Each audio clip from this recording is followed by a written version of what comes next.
Et quand la tristesse arrive, je sais tu es là, toujours près de moi. Bon mardi, bienvenue à votre émission La Victoire de l'amour. Si vous saviez comment je suis heureux de vous retrouver tous les jours depuis plus de 23 ans maintenant. C'est incroyable comment le temps passe vite. Et comme on le fait à tous les mardis, on rejoint quelqu'un qu'on apprécie beaucoup pour un vent de fraîcheur, Brigitte Bédard.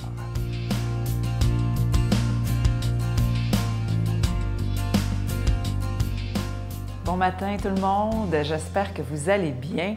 Je poursuis toujours, depuis 3 semaines, là, on est avec le cardinal Albert de Courtrai et il parle du regard de Jésus. Comment Jésus, il porte son regard sur toutes les personnes qu'il a rencontrées quand il était sur Terre, mais il ne faut pas croire que c'est fini.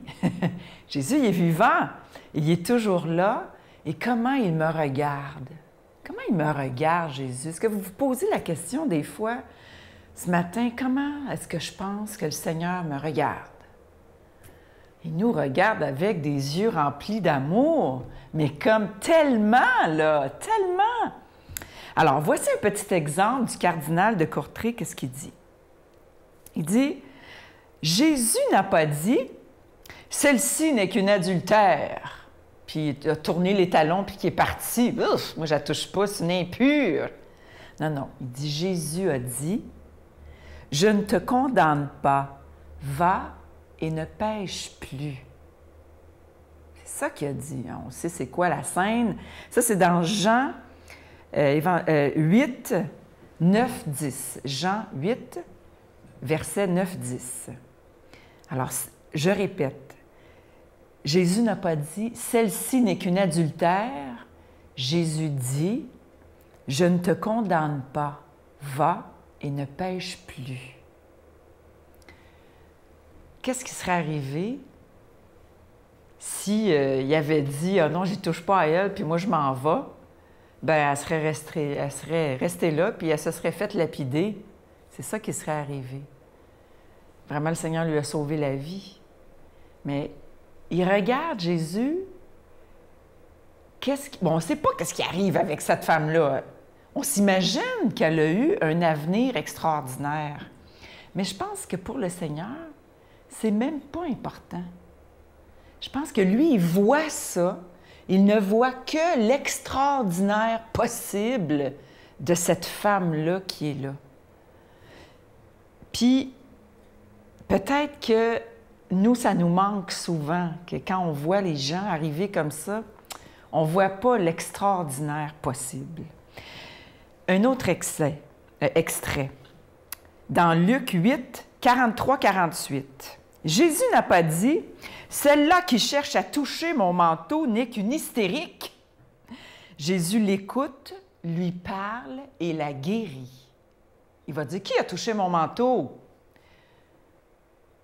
Il va l'écouter, il va lui parler et il va la guérir. C'est ça qu'il fait. Espérons qu'il fasse la même chose pour nous. Amen. Notre Père qui es aux cieux, que ton nom soit sanctifié, que ton règne vienne, que ta volonté soit faite sur la terre comme au ciel. Donne-nous aujourd'hui notre pain de ce jour. Pardonne-nous nos offenses comme nous pardonnons à ceux qui nous ont offensés.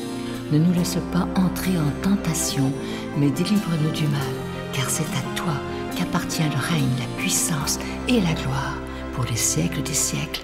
Amen.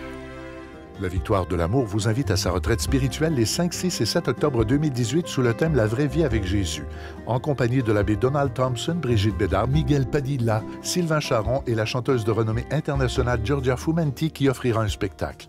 Et comme invité spécial, nous avons le privilège de recevoir l'unique Marcia Pilote. À l'hôtel et suite Le Dauphin de Drummondville, réservé 514-523-4433 ou sans frais 1-888-811-92-91.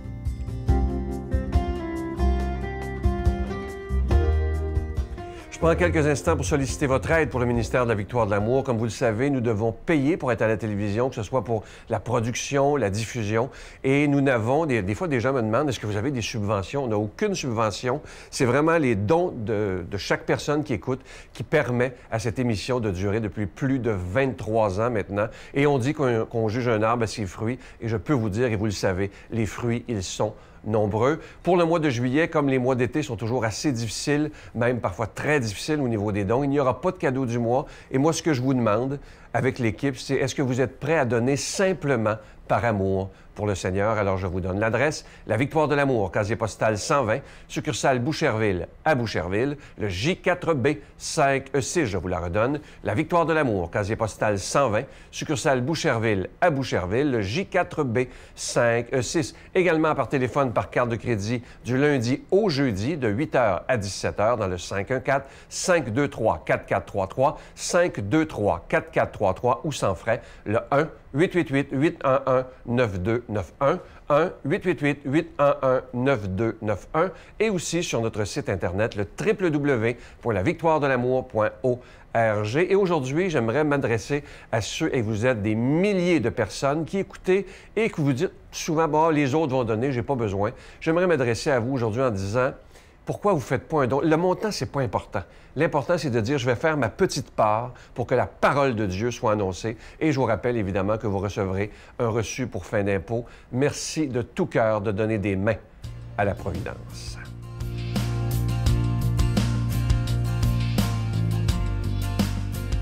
Mon Dieu, donnez-moi la sérénité d'accepter les choses que je ne peux changer, le courage de changer les choses que je peux et la sagesse d'en connaître la différence. Amen. Aujourd'hui, la parole de Dieu est proclamée par un nouveau venu dans la famille de la Victoire de l'Amour, l'abbé David Vincent.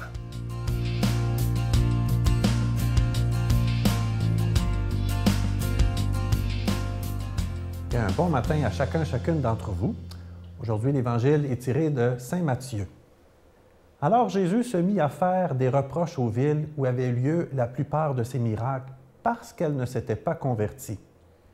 Malheureuse es-tu, Chorazine, malheureuse es-tu, Bethsaïde, car si les miracles qui ont lieu chez vous avaient eu lieu à Tyr et à Sidon, ces villes autrefois se seraient converties sous le sac et la cendre. Aussi, je vous le déclare au jour du jugement. Tyr et Sidon seront traités moins sévèrement que vous. Et toi, Capharnaüm, seras-tu donc élevé jusqu'au ciel? Non. Tu descendras jusqu'au séjour des morts. Car si les miracles qui ont eu lieu chez toi avaient eu lieu à Sodome, cette ville serait encore là aujourd'hui. Aussi, je vous le déclare, au jour du jugement, le pays de Sodome sera traité moins sévèrement que toi. Acclamons la parole de Dieu. Je ne sais pas si vous avez déjà fait des voyages dans le monde, que ce soit en Europe, en Amérique du Sud, en Asie. Et c'est fascinant des fois de visiter des ruines, des sites archéologiques. Puis il n'y a peut-être pas besoin d'aller jusqu'au bout du monde pour être capable de visiter, on pourrait dire, des vestiges qui datent de plusieurs siècles, voire même de quelques millénaires. On peut même au Québec, que ce soit aller au musée de Pointe-Calière ou dans le Vieux-Québec, pour visiter un peu comment les premiers colonisateurs ont vécu lorsqu'ils sont arrivés ici. J'ai moi-même fait un voyage extraordinaire sur les pas de Saint-Paul en Grèce et en Turquie il y a quelques années. Un voyage qui m'a beaucoup touché et où j'ai eu l'occasion de visiter des villes que Paul a visitées, des villes comme Éphèse, Corinthe, Thessalonique et bien d'autres. Et souvent, lorsqu'on visite ces endroits où Paul est allé annoncer la parole de Dieu, qui est à l'origine des centres économiques, des villes où la culture était bien développée, des villes où il y avait beaucoup de monde, il ne reste souvent presque plus rien que quelques pierres qui forment un mur, quelques fondations de maisons ou 2-3 colonnes dans un champ, vestige d'un temple passé. C'est surprenant de voir que tout ce qu'il y avait à ce moment-là est presque détruit aujourd'hui. Et lorsque je circulais au milieu de ces ruines, de ces sites archéologiques, je me faisais cette réflexion personnelle en me disant, il ne reste pas grand-chose de ces peuples, de ce qui avait été bâti à ce moment-là, mais une chose demeure toujours aujourd'hui. Ce que Paul est venu annoncer, la foi. La foi en Jésus-Christ qui continue toujours aujourd'hui de toucher le cœur de millions, de milliards de personnes dans le monde, qui te touche, toi, aujourd'hui, à la maison. Cette foi n'a pas été détruite. elle n'est pas une ruine, elle n'est pas quelque chose du passé, c'est quelque chose de toujours bien vivant, quelque chose qui te rejoint dans le fond de ton cœur et qui même peut t'amener à changer pour le mieux aujourd'hui. Jésus a des paroles très dures dans l'Évangile qu'on vient d'entendre à l'endroit de 3 villes, Chorazine, Bethsaïde et Capharnaüm. C'est surprenant de voir Jésus, d'une certaine manière, exprimer des paroles sévères à l'endroit de ces villes. On croirait presque qu'il est en train de leur souhaiter un mauvais sort. Pourtant, Jésus n'agit pas du tout comme ça. Prenons la peine de regarder le mot qu'il utilise. « Malheureuse es-tu, Bethsaïde, malheureuse es-tu, Chorazine. » Jésus est triste, il est désolé, dans le fond, de constater que ces villes ne reçoivent pas, n'accueillent pas Jésus, ne se convertissent pas. Parce que Jésus, lui, il sait ce qui passe le temps, il sait ce qui dure, il sait très bien, dans le fond, que ce ne sont pas nécessairement les modes, la popularité, l'argent, les démonstrations de force ou le matériel qui durent dans la vie. Qu'est-ce qui dure vraiment? Ça nous amène peut-être même à réfléchir sur « dans ma vie à moi ». Si Jésus est une pierre de fondation, je peux bâtir mon existence sur lui. Il peut m'aider à construire du solide, à construire des choses, à m'amener des valeurs qui vont m'aider justement à bâtir dans ma vie des choses concrètes qui vont durer. Il y a de très belles prières dans le missel romain que l'on dit parfois dans la liturgie, et il y en a une d'entre elles qui parle de se tourner vers les réalités d'en haut. Qu'est-ce qu'une réalité d'en haut? Une réalité d'en haut, c'est un peu, on pourrait dire, une valeur spirituelle, quelque chose qui tourne notre regard plus loin, qui nous amène peut-être à nous tourner vers quelque chose qui va nous faire durer. Qu'est-ce qui dure dans la vie? Moi, j'oserais vous dire que c'est l'amour. Paul, justement, lorsqu'il a passé à Corinthe, il a eu ce très bel hymne, l'hymne à la charité, où il termine en disant que l'amour ne passera pas. Lors des funérailles de ma grand-mère, il y a plusieurs années, les membres de la famille, évidemment, avaient fait fabriquer un petit signet avec la photo et une citation. Et j'ai beaucoup aimé la citation qui se retrouve sur ce petit signet et qui se lit ainsi « L'amour est la seule chose qu'on apporte avec soi. » L'amour donné, l'amour reçu, l'amour avec lequel on est accueilli dans cette autre étape de vie qu'on ne connaît pas bien. Cet amour de Jésus qu'il nous donne est quelque chose de solide, qui traverse les années, les siècles, les millénaires et qui continue de nous toucher aujourd'hui. Toi, à la maison ce matin, sur quoi as-tu le goût de bâtir ta vie? Puis peut-être même encore plus concret, aujourd'hui, sur quoi peut-être tu as le goût de te centrer sur une réalité d'en haut, sur quelque chose qui amène ton regard plus loin dans la vie? Qu'est-ce qui peut t'aider? Pour t'aider, peut-être la fondation de Jésus dans ta vie, peut-être Jésus qui se met peut-être toi qui te mets à l'écoute de Jésus, être capable de lui demander aussi de l'aide pour qu'il puisse t'apporter ce dont tu lui demandes. Et moi, je demande vraiment au Seigneur de te bénir d'une façon toute spéciale, qu'il puisse t'aider à reconnaître qu'est-ce qui est solide, qu'est-ce qui t'aide, qu'est-ce qui te permet de grandir. Et je te bénis au nom du Père, du Fils et du Saint-Esprit. Amen. Je vous salue Marie, pleine de grâce. Le Seigneur est avec vous. Vous êtes bénie entre toutes les femmes, et Jésus, le fruit de vos entrailles, est béni. Sainte Marie, Mère de Dieu, priez pour nous pauvres pécheurs, maintenant et à l'heure de notre mort. Amen. Ce matin, j'aimerais vous rappeler, évidemment, je vous en parlais hier, qu'il n'y a pas de cadeau du mois pour le mois de juillet. Les mois derniers ont été plus difficiles que les années dernières, donc ça crée un déficit, ce qui est toujours inquiétant. Et je veux prendre le temps de vous remercier ce matin du geste que vous ferez pour la victoire de l'amour. Merci à ceux qui ont déjà donné au mois de juillet, on l'apprécie énormément. Et ce matin, il me reste quelques secondes, je veux m'adresser aux gens qui écoutent depuis des années et qui n'ont jamais donné. Est-ce que je pourrais vous demander de ne plus être simplement des spectateurs, mais des gens qui sont avec nous à la victoire de l'amour en disant « Je ne ferai pas juste prendre, mais je vais aussi donner pour que ça continue. » Parce que toujours prendre, on ne fait pas partie de l'équipe. Alors merci de tout cœur à vous qui allez décider aujourd'hui de dire « Même si ce n'est que 5 $, mais si des milliers de personnes le font, tout ira bien pour la victoire de l'amour. À demain. Bien, c'est comme l'impression d'avoir un ami. Un ami, quelqu'un qui est toujours là. Je sais pas comment dire, c'est vraiment...